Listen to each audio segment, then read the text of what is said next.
তুমি এবার শুধু করে দেখো, দেখো এটা আরো কত হিট হয়।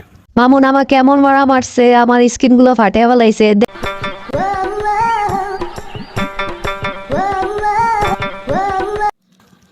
খোদা, ছিলাম টোকাই হইলাম টিকটকার, তাও একজন ফেমাস টিকটকার। এখন আমার টিকটকে হাজার হাজার লক্ষ লক্ষ ফ্যান ফলোয়ার। শুধু ফ্যান ফলোয়ার বললে ভুল হবে, হাজার হাজার মেয়ে ফ্যান ফলোয়ার। এত ফ্যান ফলোয়ারের মাঝে তো হারিয়ে যাচ্ছি। না, এভাবে চলা যায় না। একটা নিজের জীবন সঙ্গিনী খোঁজা উচিত, একটা সঙ্গী থাকা উচিত। তবে যাকেই জীবন সঙ্গিনী বানাই তার অনেক টাকা থাকতে হবে, সে জুনিয়র হোক আর সিনিয়র হোক, বিয়াতি হোক আবিয়াতি হোক। টাকা ছাড়া জীবনে কিছু নেই। অনেক টাকা পয়সা হলে চায় একটারে জীবন সঙ্গিনী বানাইতে হইব। এই যে প্রিন্স মামুন, আমিও সেলিব্রিটি প্রিন্স লাইলা, টিকটক সেলিব্রিটি। আমি তোমাকে খুবই ভালোবাসি। আমার বাবা কুটিপতি, আমার গুলশানে 2টা বাড়ি আছে। আমি তোমাকে বিয়ে করতে চাই। তুমি আমাকে বিয়ে করলে আমার সব সম্পত্তির মালিক তুমি হবে। হাই হাই, কয় কি? আমিও তো এমন একটা মেয়ে খুঁজতেছিলাম, কিন্তু দেখতে তো দেখা যায় আমার চেয়ে বয়সে অনেক বড়।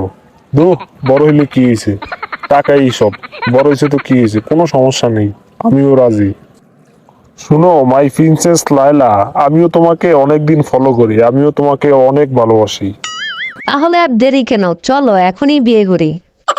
এই মামুন, এই বিয়ে করার পর তো পাবলিক আমাদেরকে নিয়ে অনেক টুল করলো, আমাদেরকে অনেক পচাইলো, কিন্তু আমাদের টিকটকের ব্যবসা তো জমজমাট হয়েছে, সেই ভিউ হয়েছে। আমাদের ব্যবসা তো লাল বাতি জ্বলে যাচ্ছে, এখন তো কোনো ভিউ হচ্ছে না।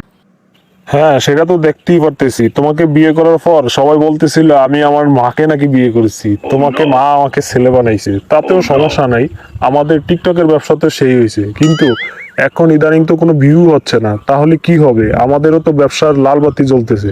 এখন নতুন একটা ফান্দি পাততে হবে যেখানে আবার ভাইরাল হওয়া যায়। কি করা যায়, কি করা যায়? ইয়েস, একটা বুদ্ধি এসেছে আমার মাথায়। আমাদের গুলশানে 2টা বাড়ি আছে না, আমি একটা লাইভ করব যে তুমি বাড়ি তোমার নামে লেখা দেয় না, এদিকে তুমি আমাকে ছেড়ে চলে গেছো, আমাকে মারধর করে আমাকে ফেলে চলে গেছো, শুধু বাড়ি লিখে দেয় না এই দেখে তোমার নামে। এই বলে একটা লাইভ করলে এই লাইভটা সেই হিট হবে, আবারও আমরা ভাইরাল হতে পারবো। ওরে আমার লাইলা রে, তোমার মাথায় এত বুদ্ধি! ঠিক আছে ঠিক আছে, এটা করলেই সেই হবে, তাহলে কাজে নেমে পড়ো।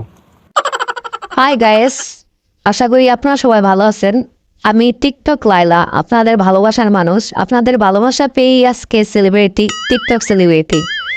আপনারা তো জানেন আমি প্রিন্স মামুনকে বিয়ে করেছি, সংসার করেছি, ভালোবেসেছি, ওকে খুবই পছন্দ করতাম।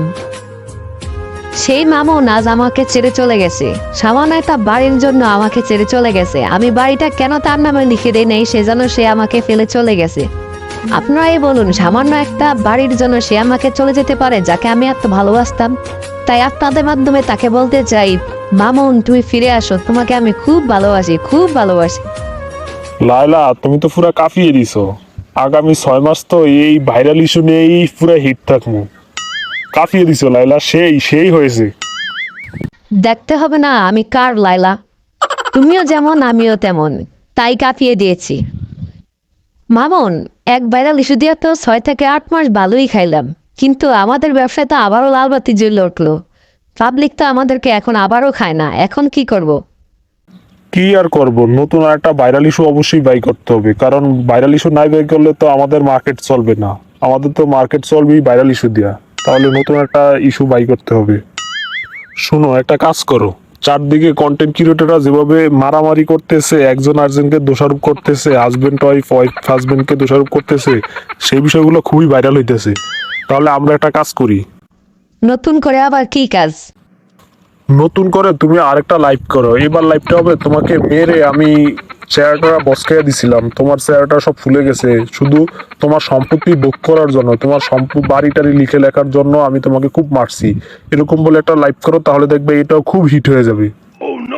বারবার কি একই লাইভ জনগণ খাবে? তুমি এবার শুধু করে দেখো, দেখো এটা আরো কত হিট হয়। হাই গাইস, আমি আপনাদের লাইলা। এখন বাজে রাত 2টা, কিন্তু এই 2টার সময় একটা লাইভ করতেই হইলো আপনাদেরকে কিছু কথা জানানোর জন্য। আপনারা তো জানেন আমি মামুনের সাথে একসাথে গড় করতেছি, কিন্তু মামুন দিন দিন খুব বেফারা হয়ে যাইতেছে। দেখেন আমাকে মেরে কিভাবে আমার স্কিনের নিচে চোখের নিচে কালো করে দিছে, এমন মারা মারছে আমার স্কিন সব ফুলে ফেলছে। মারার কারণ হলো আমি কেন ওকে বাড়ি লিখে দেই নাই, আমি কেন আমার সম্পত্তি লিখে দেই নাই, এটা কোনো কারণ হইতে পারে? গাইস আপনারাই বলেন। গাইস আপনারা একটু কমেন্ট করে বলুন আমার কথাগুলো শুনতে পারতেছেন কি না, একটু কাইন্ডলি বলুন। মামুন আমাকে এমন মারা মারছে, আমার স্কিনগুলো ফাটিয়ে ফেলাইছে, দেখেন আমার চোখের নিচে কেমন কালো দাগ হয়ে গেছে। তুলা কয়ভাবে ফিটায় না আমাকে যেভাবে মারছে, আমার একটাই দোষ, আমি কেন তাকে সম্পদ লিখে দেই নেই। আমাদের গল্পগুলো যদি আপনাদের কাছে ভালো লেগে থাকে তাহলে অবশ্যই কমেন্ট করে জানাবেন এবং আমাদের পেজটাকে একটা ফলো দিয়ে দিবেন এবং ইউটিউব চ্যানেলটাকে একটা সাবস্ক্রাইব করে দিবেন। আপনাদের লাইক, ফলো এবং সাবস্ক্রাইবই আপনাদের জন্য নতুন নতুন ভিডিও দেওয়ার অনুপ্রেরণা পাই। সকলের জন্য ভালোবাসা, অবিরাম।